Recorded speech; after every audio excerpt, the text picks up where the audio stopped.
excuse me, Mr. Ernest Worthing. How are you, my dear Ernest? Brings you up to town. Oh, pleasure, pleasure. What brings anyone anywhere? Eating as usual, I see, Algie? I believe it is customary in good society to take some slight refreshment at 5 o'clock. Where have you been since last Thursday? In the country. What on earth do you do there? When one is in town, one amuses oneself. When one is in the country, one amuses other people. It is excessively boring. And who are the people you amuse? Oh, neighbours, neighbours. Got nice neighbours in your part of Shropshire? Perfectly hoary. Never talked to one of them. How immensely you must amuse them. By the way, Shropshire is your country, is it not? Shropshire. Yes, of course. Hello. Why all these cups? Why cucumber sandwiches? Why such reckless extravagance in one so young? Who is coming to tea? Oh, merely Aunt Augusta and Gwendolyn. How perfectly delightful. Yes, this is all very well, but I'm afraid Aunt Augusta won't quite approve of you being here. May I ask why? My dear fellow, the way you flirt with Gwendolyn is perfectly disgraceful. It is almost as bad as the way Gwendolyn flirts with you. I am in love with Gwendolyn. I have come to town expressly to propose to her. I thought you would come up for pleasure. I call that business. How utterly unromantic you are. I don't see anything romantic in proposing. It is very romantic to be in love, but there is nothing romantic about a definite proposal. Why one may be accepted. One usually is, I believe. Then the excitement is all over. The very essence of romance is uncertainty. If I ever get married, I'll certainly try to forget that fact. I have no doubt about that, dear Algie. The divorce court was specially invented for people whose memories are so curiously constituted. Oh, there is no speculating on that subject. Divorces are made in heaven.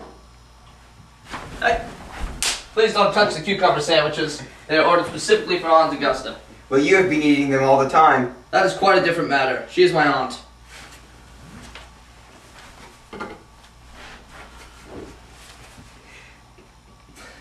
Have some bread and butter. The bread and butter is for Gwendolyn. Gwendolyn is devoted to bread and butter. And very good bread and butter it is, too. Well, my dear fellow, you need not eat as if you were going to eat at all. You behave as if you were married to her already. You are not married to her already. I don't think you will ever be. Why on earth do you say that? Well, in the first place, girls never marry the men they flirt with. Girls don't think it right. Oh, that is nonsense! It isn't! It is a great truth. It accounts for the extraordinary number of bachelors that one sees all over the place. In the second place, I don't give my consent.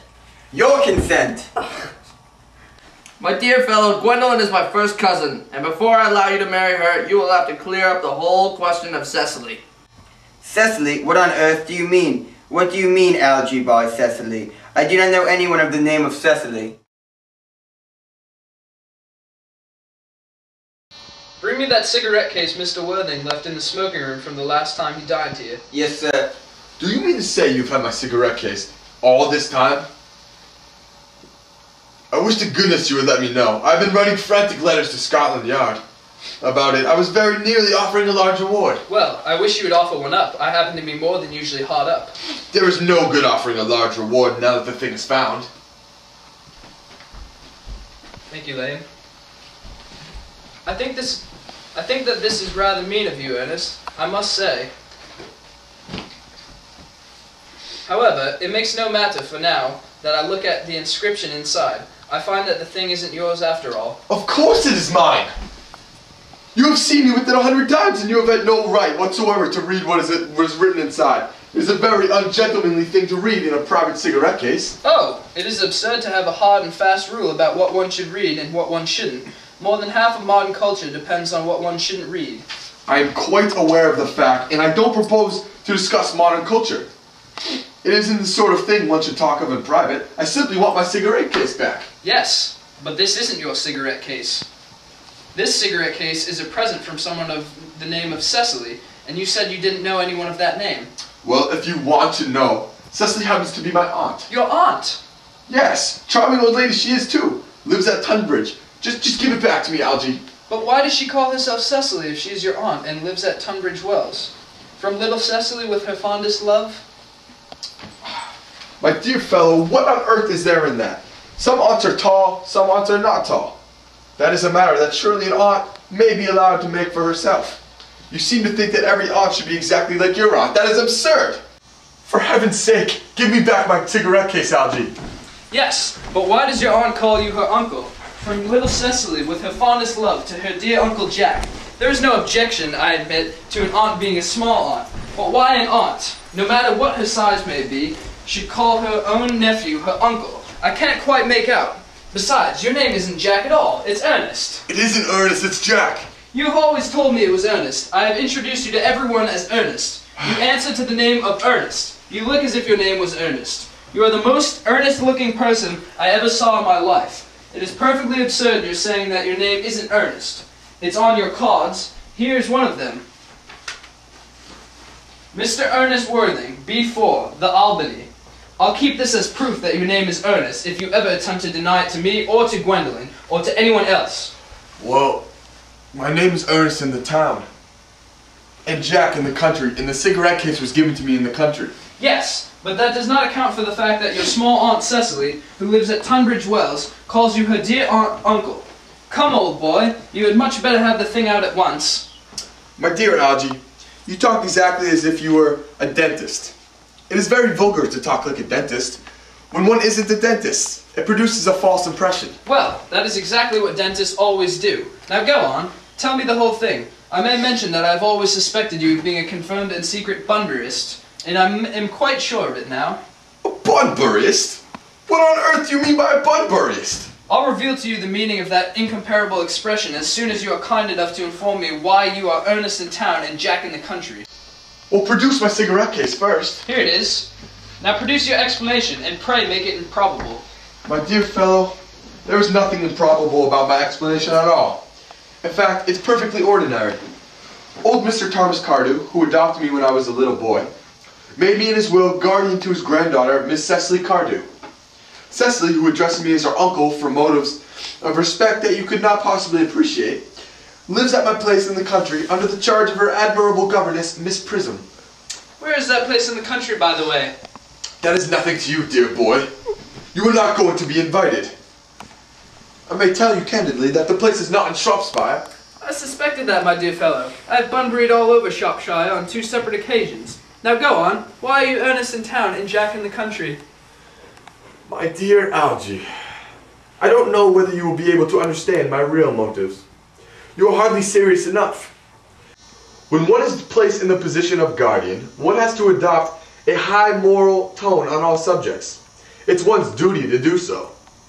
And as a high moral tone can hardly be said to conduce very much to either one's health or one's happiness, in order to get up to town, I've always pretended to have a younger brother of the name of Ernest, who lives in the Albany and gets into the most dreadful scraps. That, my dear Algie, is the whole truth, pure and simple. The truth is rarely pure and never simple. Modern life would be very tedious if it were either, and modern literature is a complete impossibility. That wouldn't be at all a bad thing. Literary criticism is not your forte, my dear fellow. Don't try it. You should leave that to people who haven't been at a university. They do it so well in the daily papers.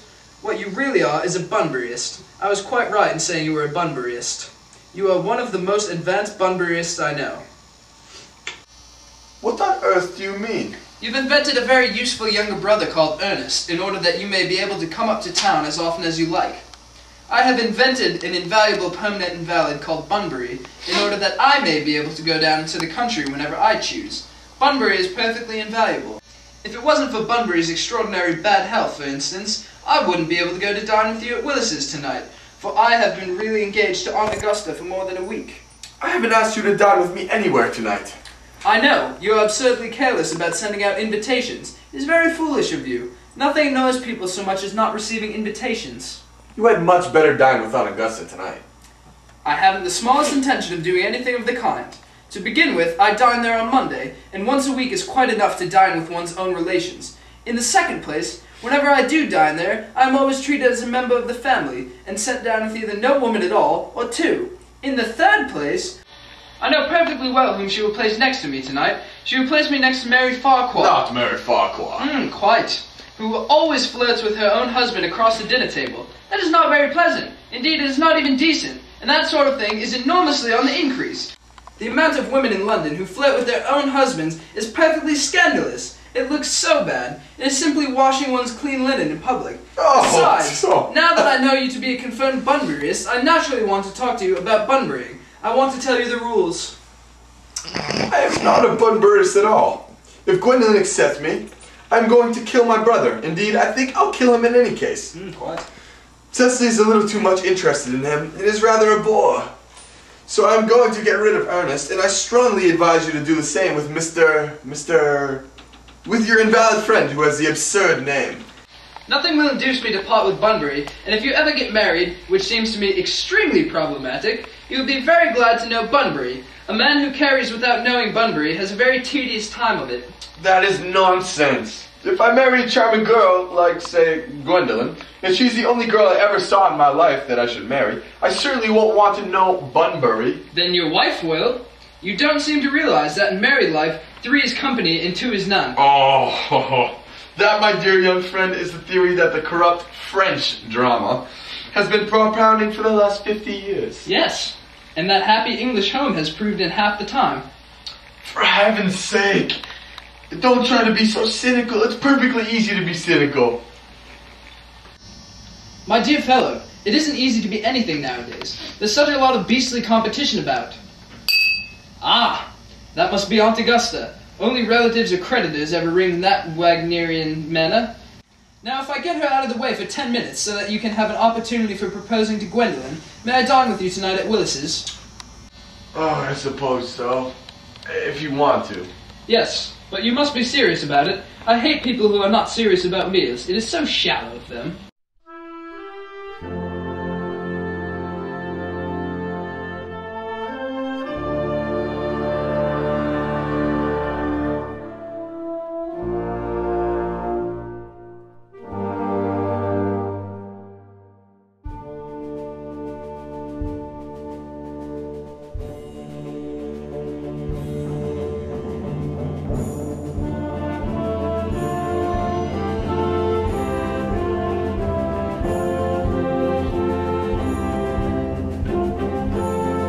Great truth that accounts for the extraordinary number of baths in the second place. I don't give my consent.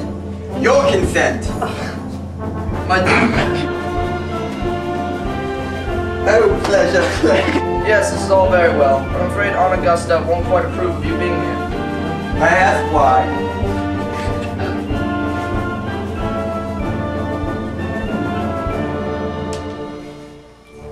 Oh, at once. Do you understand what I'm trying to say? Do you mean to say you have had my cigarette? Stop. Do you mean to say you've had my cigarette case all Do you mean to say that you've had my cigarette case? What? Well, I wish you'd offer one up. I happen to be more than Do you mean to say that you've had my cigarette cases? Yes. Give me! But why does your aunt call you her uncle, for instance? I wouldn't be able to dine with you at It's very far. Always flits with her husband. Very far. Across the place. It's clean linen and color. What? God, dude. Oh. Let's put it in there. A lot of beastly competition about. Is that it? No, think, bro. I suppose so. I suppose so. If you want to.